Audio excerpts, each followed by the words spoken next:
Bine v-am găsit, dragii mei din Zodia Fecioară, oriunde v-ați afla. Bine ați venit tuturor pe canalul meu, Tarot Flor de Loto.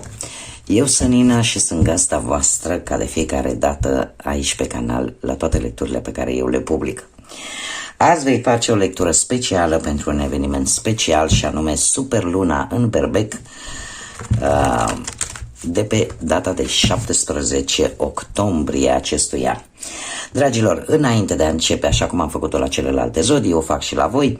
Înainte de a începe lectura propriu-zisă, trebuie să vă spun niște mici amănunte importante, mici, dar importante, și anume faptul că această superlună se mai numește și luna vânătorului, denumire pe care i-au dat-o amerindienii din popoarele amerindiene din America de Nord. De ce? Pentru că era perioada în care ei profitau de lumina strălucitoare a lunii, care, fiind o superlună, e mult mai mare, cu 30% mai mare decât o lună plină normală, și ea în sine este, ca și mărime, e aproape cu 14% mai mare decât o lună plină normală, iar ei profitau de acest lucru pentru a vâna și pentru a-și face provizii de iarnă. Tocmai de aceea această superlună ne vorbește foarte mult de supraviețuire și de energiile mediului înconjurător. Așa că, dragilor, cei care sunteți un pic, vă simțiți poate cu mici dureri de cap sau dureri de dantură sau poate, nu știu, de probleme ceva pe la vezica biliară, da? Pe la fiere. Această perioadă e o perioadă în care, într-adevăr, suntem un pic mai sensibili, și spun suntem nu pentru că eu aș fi Zodia Fecioară și nu că m-ar deranja lucrul ăsta, dar ne va afecta pe toți, indiferent de zodie. De asemenea, pentru simplu fapt că este o superlună în Berbec, influența zodiei Berbec își va spune cuvântul, așa că va fi o perioadă în care vom fi mult mai curajoși, ne vor veni așa idei de temiri o să ne mirăm și noi de unde ne-au venit idei să rezolvăm probleme, să rezolvăm situații. Voi, de exemplu, această superlună, din punct de vedere astrologic, vine cu o atenție foarte mărită la ceea ce este rentabil sau ce nu este rentabil în viața voastră. Deci veți avea așa o claritate mentală super bună în a vă da seama ce este bun pentru voi și ce nu prea este atât de bun. Cum de asemenea, această superlună poate aduce situații în care voi să trebuiască să aveți cuvântul definitiv, dar voi să luați acea decizie importantă, poate vis-a-vis de anumite oferte destul de riscante în care nimeni nu vrea să-și asume responsabilitatea, sau față de anumite dorințe, așteptări de ale voastre pe care tot le-ați amânat. Ce se mai poate spune despre această superlună? Păi, partea pozitivă, în afară de faptul că vine cu foarte multă energie, cu foarte multă forță, cu foarte mult curaj pe care îl aduce Berbecul, da, zodia Berbec, favorizează luarea deciziilor.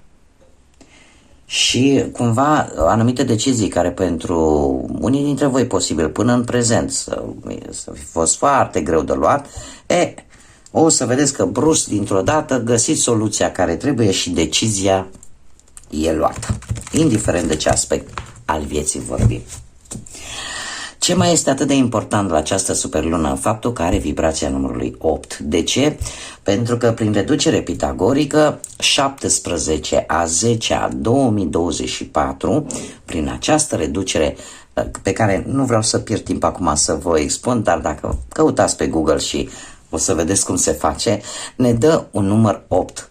Un număr 8 cu care ne-am mai întâlnit și în august, când a avut loc portalul leului, pe 8-a, cu an vibrație 8, când am avut 3 de 8, am avut acel trio puternic de număr 8, iar vibrația acestui an este un număr 8, care ne vorbește de karmă, ne vorbește de destin, ne vorbește de ordine cosmică, este un număr foarte puternic, un număr care o vibrație de fapt care va face ca toate lucrurile ascunse să iasă la suprafață și vedem cam ce se întâmplă și pe glob, în care se va face dreptate acolo unde nu a fost, da? Pentru că aici vorbim de karmă, și care în general vine cu schimbări foarte importante atât la nivel global cât și la nivel de individ. Așa că, dragilor, această super lună cu această vibrație 8 va aduce schimbări. Acum, mici trucuri, ca să zic așa, sau mici sfaturi pentru a vă proteja și de energii negative, pentru că fiind o super lună, nu știu, poate unii dintre voi m-ați auzit în anumite lecturi când apărea o lună plină și vă spuneam, știți, când e lună plină aveți grijă ce vă doriți, că s-ar putea să se întâmple. De ce? Pentru că această energie a lunii este atât de puternică încât poate aduce cu sine chiar și energii negative. Ca să vă protejați, dragilor, mici trucuri, încercați, nu știu, dacă aveți cristale de ametist, de turmalină neagră sau de obsidiană, puteți să le purtați la voi, da? În gentuță, în portofel sau într-un inel sau într-o brățărică sau la gât, da? Fiecare pe unde o are, să le purtați la voi pentru că vă va proteja de aceste energii negative cu care vă puteți lovi de-a lungul acestei perioade de timp, care, apropo, va fi între 15 octombrie până pe 21 octombrie. De asemenea, puteți să vă puneți dorințe sau să încercați să scăpați de anumite situații care v-au cam blocat în ultima perioadă. Cum se face asta? O lumânărică albă, care este simbolul păcii, al divinității și al protecției, aprinsă, și pe o bucată de hârtie scriem de ce anume vrem să scăpăm, da? Să se ducă, să rămână în trecut, și pe o altă bucată de hârtie să scriem ceea ce vrem să atragem în viața noastră, ceea ce vrem să vină către noi, după care le putem arde, da? Cu precauția de rigoare, da? Mare atenție. Și lucrurile astea, e adevărat că nu costă foarte mult și puteți încerca, cei care doriți să le faceți. Eu o fac ca pe un sfat și nimic mai mult. Fiecare face ce consideră de cuvință, așa cum îmi place să vă zic la fiecare lectură, luați decât acele informații care sunt de interesul vostru. Bun, dragilor, ce să vă mai spun? Cred că am luat așa câte un pic din toate. Haideți să vedem ce va aduce această superlună, dragilor, din Fecioară. Cu ce vine această superlună sau cum vă va afecta? Și haideți să vedem. Eu sper că această mică incursiune în această istorie a superlunei Vânătorului v-a plăcut și, de asemenea, dacă veți și rezona și poate veți ajunge la concluzia că vă plac aceste lecturi pe care eu le fac, eu vă invit cu mare drag să vă abonați, nu uitați de like-uri, nu uitați de comentarii și distribuiți în așa fel încât să mărim această comunitate frumoasă a florilor de lotus, a celor care prin curaj, prin înțelepciune s-au ridicat de jos, de acolo din mâlul vieții și vor să strălucească dacă n-au reușit să strălucească. Haideți să vedem. Ce diamant frumos avem aici, dragilor. Un telefon și simfonie. Dragilor, într-un trecut posibil nu foarte îndepărtat pentru unii dintre voi, ați avut o forță foarte creativă, așa, ați vrut ca lucrurile să se iasă la foarte perfect și nu m-ar mira, pentru că e un criteriu de bază pe care îl aveți voi ca și zodie. Vă place perfecțiunea. Și, în general, vă place să aveți dreptate acolo. Ceea ce voi faceți să fie perfect, tocmai pentru că necesitatea de a avea dreptate vis-a-vis de o anumită situație este esențială pentru voi, este importantă. Dar se pare că ați trecut printr-o perioadă în care v-ați simțit puternici, în care ați avut așa ați fost foarte polivalenți în anumite situații, în așa fel încât efectiv ați strălucit. Ați rezolvat poate o situație importantă în care lucrurile efectiv ce lăsați în urmă străluceau, atrăgeau atenția. Da? O perioadă foarte, foarte creativă și de împlinire a unei deziderate, a unei, poate găsirea unei soluții pentru un proiect important pentru voi, indiferent că vorbim de sentimente, indiferent că vorbim de parte profesională sau financiar. În prezent avem telefonul ce ne vorbește și este foarte interesant, dragilor, acum am observat. Haideți să vă arăt și vouă, că nu pot să vă las așa. Ia uitați-vă cum am eu aici. Ia stați așa. Stați așa să văd dacă se vede bine. Am 1, 2 și 3. Deci, lucruri care vin progresiv în viața voastră și asta este important. Situația actuală vine cu conexiune, cu foarte multă comunicare, foarte multe conversații, cumva, nu știu, primiți și dați mesaje, atât vocale cât și scrise, dar în special vocale, aș spune. Cumva folosiți foarte mult corzile vocale, vorbiți foarte mult. Pentru alții, pur și simplu, vă sună așa un clopoțel în minte și vă vine așa o idee. Da? În afară de comunicare, pur și simplu ne poate vorbi de o idee ingenioasă, o idee surprinzătoare care va aduce armonie cu această superlună în Berbec, dragilor, pentru că ne vorbește de simfonie. O simfonie trebuie să aibă un anumit tact muzical, da? Anumite note muzicale care trebuie bine puse acolo pe foaie, în așa fel încât să iasă, să-ți dea acea emoție, da? Acum, nici eu nu sunt, în afară de anotimpurile de Vivaldi, sincer să fiu, mai aud tot felul de altă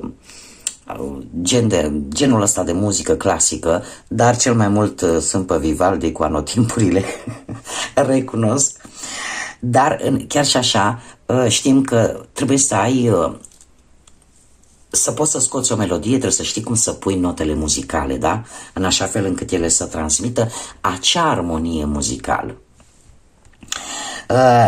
Asta îmi vorbește de avea o structură cât mai organizată vis-a-vis de o anumită situație. Vei contribui poate la rezolvarea unor probleme de echipă, fie ele poate familiare, să fie o situație familiară sau nu, sau la locul de muncă. Vei fi foarte precis și vei face ca lucrurile să fie cât mai bine puse la punct, da? Cât mai aranjate, să existe o ordine și o bună organizare, da? Lucrurile merg super, super bine din punctul ăsta de vedere, la modul general pentru voi, dragilor din Fecioară. Haideți să vedem ce ne spune și acest oracol mistic, trandafirul mistic, cu ce informații mai vine și ce energii surprindem pentru unii dintre voi. Ia să vedem. Dragilor, se pare că pentru cineva, într-un trecut nu foarte îndepărtat posibil, să nu fi fost, voi să nu fi fost îndeajuns. Numai un pic că rămân fără... Am vorbit atât de mult.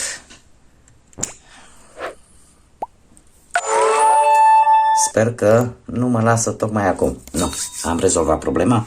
Bun, dragilor, deci pentru unii dintre voi e posibil ca într-un trecut să nu fi fost îndeajuns, să pur și simplu din cauza mândriei poate sau a unei frustrări la nivel personal, tu să fi crezut că nu ești de ajuns pentru cineva. Iar lucrul ăsta să-ți fi scăzut așa încrederea în tine. Da? A fost un pic, aș zice, un autosabotaj. Te-ai autosabotat tu pe tine. Ori vis-a-vis poate de o relație, ori vis-a-vis poate de o anumită situație, atât profesională, da? În prezent, în schimb, se pare că lucrurile s-au mai schimbat. Pentru că sunteți, poate aveți sunteți momentul de seducători. Îmi cer scuze, vreau să spun atât de multe lucruri și parcă nu mi-ajunge timpul. Dragilor, în prezent sunteți mai seducători sau cel puțin așa vă simțiți. Ați descoperit că puteți atrage persoane, că de fapt ceea ce voi ați crezut în trecut că nu există, de fapt v-ați dat seama că aveți foarte mult potențial. Și în acest moment sunteți cu adevărat niște fecioare, indiferent dacă sunteți domni sau doamne. Și cu ce vine această superlună în berbec? Vine cu I will be back sau I am back. Da? M-am întors.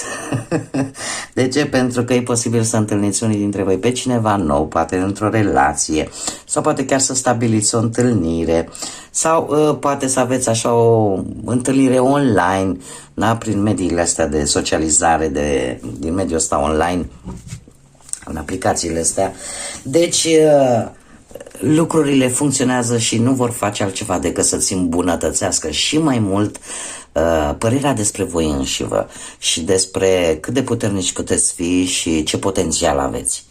Da? Cumva ieșiți din această gaură neagră, ca să zic așa, a frustrărilor, a fricii și a lipsei de încredere în voi înșivă.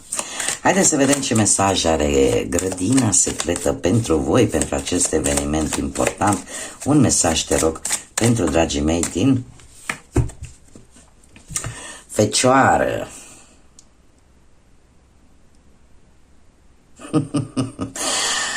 Lasă ca... Ne vorbește de apus și îmi spune: lasă ca această ultimă oră, atunci când lumina abia mai atinge florile, lasă-te purtat. Este un îndemn, aș spune, de... mai ales din ce vedem aici, și eu aș spune că e mai mult pe plan sentimental, să te lași purtat de acea lumină și să lași cumva teama, pentru că după fiecare noapte vine o zi, după fiecare furtună, la un moment dat răsare un soare. Da? Așa că să încercați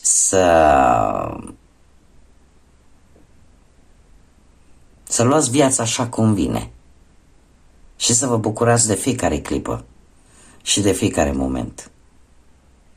Așa cum o fac florile cu ultima rază de soare care cade peste ele înainte de apus. Bun, dragilor, aceasta a fost mica mea lectură pentru voi. Eu sper că v-a plăcut și dorindu-vă ca această perioadă de o așa mare importanță la nivel energetic, spiritual, să vă umple sufletele de bucurie, de multă energie pozitivă și de multă încredere în voi. Până data viitoare, să fiți iubiți, dragilor!